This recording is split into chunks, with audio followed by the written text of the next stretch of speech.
step on a crack and you break your mother's back.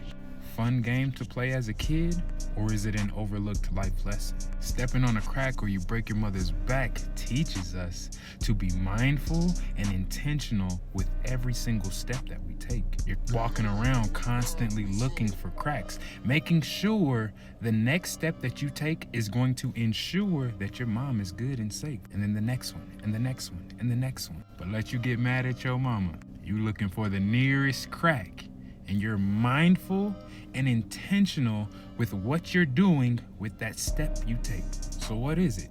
A very fun game to play as a kid, or an overlooked life lesson? So make sure you're mindful and intentional with the next steps you take in your life.